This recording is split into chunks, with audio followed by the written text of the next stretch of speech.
สวัสดีค่ะรองศาสตราจารย์แพทย์หญิงนิสารัตน์ ยมาภัยพิทักษ์วชระค่ะเป็นอาจารย์ประจำศูนย์รักษาทารกในครรภ์ศิริราชสาขาวิชาเวชศาสตร์มารดาและทารกในครรภ์ภาควิชาสูติศาสตร์นริเวศวิทยาคณะแพทยศาสตร์ศิริราชพยาบาลค่ะสำหรับงานวิจัยที่ส่งเข้าประกวด R2R Awards ปี 2024 นี้นะคะเป็นเรื่องของการหาค่าอ้างอิงเกี่ยวกับดัชนีชี้วัดระบบการทำงานของหัวใจและไหลเวียนโลหิตของทารกครรภ์แฝดรกเดี่ยวค่ะ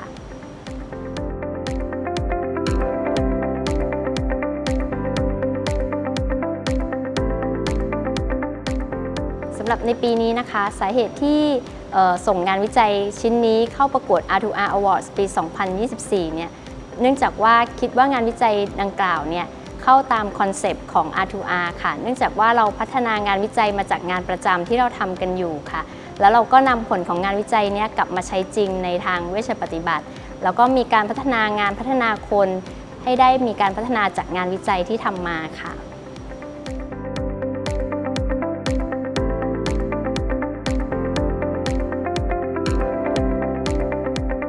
สำหรับที่มาของงานวิจัยนี้นะคะจะเห็นว่าปัจจุบันค่ะการตั้งครรภ์แฝดเนี่ยพบมากขึ้นเรื่อยๆนะคะทั่วโลกเลยค่ะสำหรับที่โรงพยาบาลศิริราชของเรานะคะก็จะมีครรภ์แฝดมาคลอดเนี่ยประมาณ30รายต่อการคลอดทั้งหมด 1,000 รายค่ะแล้วก็1ใน4ของครรภ์แฝดทั้งหมดเนี่ยก็เป็นครรภ์แฝดรกเดี่ยวนะคะ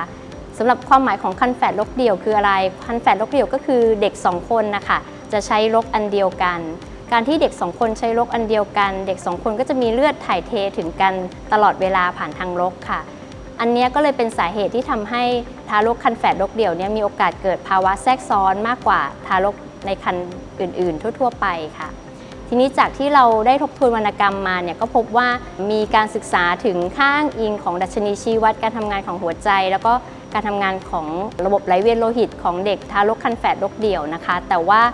จากการศึกษาที่ผ่านมาเนี่ยก็จะมีข้อจำกัดค่อนข้างเยอะนะคะทำให้ส่วนใหญ่แล้วเนี่ยเราก็จะใช้ค่าอ้างอิงจากทารกครรภ์เดี่ยวเป็นหลักในการตรวจคลื่นเสียงความถี่สูงเพื่อที่จะประเมินสุขภาพของทารกในครรภ์แฝดรกเดี่ยวค่ะซึ่งในความเป็นจริงอะค่ะทารกครรภ์แฝดกับทารกครรภ์เดี่ยวเนี่ยระบบไหลเวียนโลหิตของเขาเนี่ยไม่เหมือนกันนะคะมีความแตกต่างกันก็เลยเป็นที่มาของงานวิจัยนี้ค่ะเราก็เลยคิดค้นงานวิจัยนี้ขึ้นมาเพื่อที่จะหาค่าอ้างอิงของดัชนีชี้วัดการทำงานของหัวใจแล้วก็ระบบไหลเวียนโลหิตของทารกครรภ์แฝดรกเดี่ยวค่ะเพื่อที่จะว่าเราจะเอาค่าอ้างอิงอันนี้มาใช้ในการตรวจติดตามสุขภาพของทารกในครรภ์ของครรภ์แฝดรกเดี่ยวซึ่งปกติแล้วเราจะต้องตรวจทุก2สัปดาห์นะคะซึ่งถ้าเราตรวจเจอว่าเด็กมีความผิดปกติเราก็จะสามารถให้การรักษาได้ตั้งแต่ในระยะแรกๆค่ะแล้วก็จากงานวิจัยของเราเนี่ยเราก็จะได้ค่าอ้างอิงออกมาแล้วก็นำค่าอ้างอิงนี้มาใช้ในทางปฏิบัติจริงๆค่ะ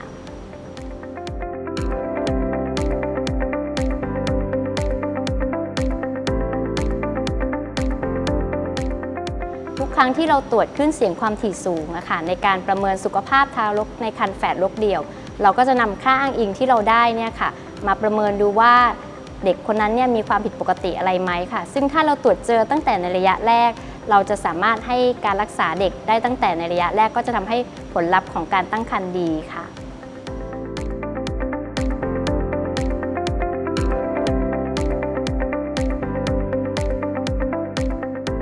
สำหรับปัจจัยที่ทำให้ผลงานวิจัยของเราเนี่ยสามารถนำมาใช้ประโยชน์ได้จริงนะคะมันก็คือเริ่มมาจากเรื่องของการตั้งคำถามวิจัยก่อนเลยค่ะเนื่องจากว่าเรามีการตั้งคำถามวิจัยที่เป็นปัญหาที่เราพบจากงานประจำแล้วก็ทีมผู้ที่ทำงานวิจัยอะค่ะก็เป็นผู้ที่ประสบปัญหานี้แล้วก็เป็นผู้ที่จะใช้ข้อมูลอันนี้ที่ได้จากงานวิจัยเนี่ยมาใช้ในทางปฏิบัติจริงนะคะเราได้รับความร่วมมือจากทีมของเราได้เป็นอย่างดีทำให้งานวิจัยของเราเนี่ยสามารถนำกลับมาใช้จริงได้ค่ะ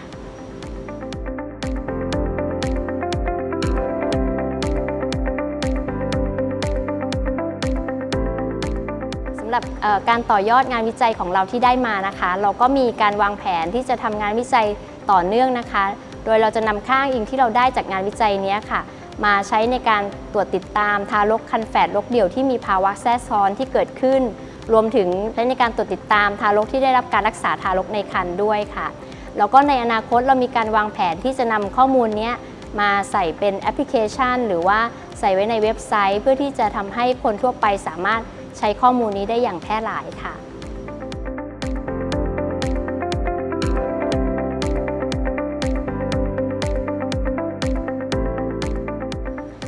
สำหรับงานวิจัยของเรานะคะปัญหาที่สำคัญเลยก็คือเรื่องของการตรวจคลื่นเสียงความถี่สูงเพื่อที่จะประเมินเรื่องของการทำงานของหัวใจของทารกในครรภ์ค่ะจะเห็นว่าเวลาที่เราตรวจคลื่นเสียงความถี่สูงในการตรวจทารกครรภ์แฝดเนี่ยจะมีความยากเมื่อเทียบกับการตรวจในทารกครรภ์เดี่ยวค่ะเพราะฉะนั้นแพทย์ที่ทำในงานวิจัยเนี่ยค่ะจะต้องมีความชำนาญในการตรวจคลื่นเสียงความถี่สูงพอสมควรค่ะนั้นแพทย์ในทีมของเราจะต้องผ่านการฝึกฝนการตรวจคลื่นเสียงความถี่สูงในครรภ์แฝดรกเดี่ยวค่ะแล้วเราก็มีการทดสอบความสอดคล้องกันของข้อมูลที่ได้ก่อนที่เราจะทำงานวิจัยจริงค่ะ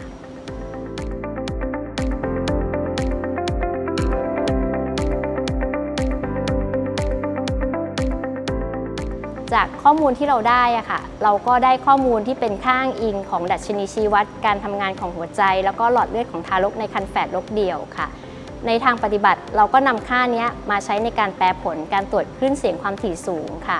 ทางทีมวิจัยของเราเนี่ยก็มีการวางแผนว่าจะนำค่าอ้างอิงนี้ไปใส่เข้าไปในระบบการแปลผลข้อมูลของการตรวจคลื่นเสียงความถี่สูงค่ะแต่ปัญหาที่เราพบก็คือว่าทางบริษัทเครื่องตรวจคลื่นเสียงความถี่สูงค่ะไม่สามารถใส่ข้อมูลดังกล่าวเข้าไปในเครื่องได้ทำให้ในปัจจุบันนี้เราก็เลยแก้ปัญหาโดยการทำเป็นตารางที่เป็นค่าอ้างอิงแล้วก็วางไว้ตรงตำแหน่งที่เป็นเครื่องคอมพิวเตอร์ที่ใช้ในการแปลผลแทนค่ะ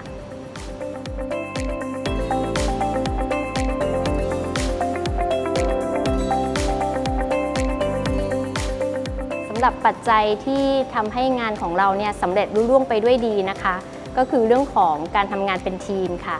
เรามีทีมที่ทำวิจัยนะคะซึ่งเป็นทีมเดียวกับทีมที่ดูแล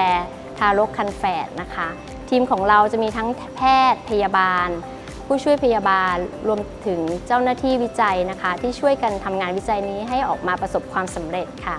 แล้วก็งานวิจัยนี้นะคะจะประสบความสำเร็จไม่ได้ถ้าไม่ได้รับการสนับสนุนจากทางคณะแพทยศาสตร์ศิริราชพยาบาลและจากทางภาควิชาสูติศาสตร์นรีเวชวิทยาค่ะที่สนับสนุนเรื่องของการทำวิจัยแล้วก็ให้ทุนสนับสนุนการทำวิจัยค่ะนอกจากนี้นะคะก็ต้องขอบคุณ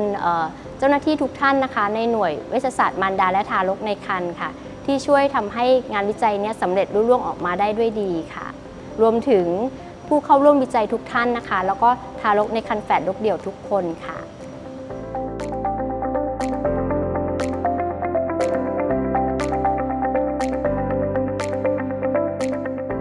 สำหรับ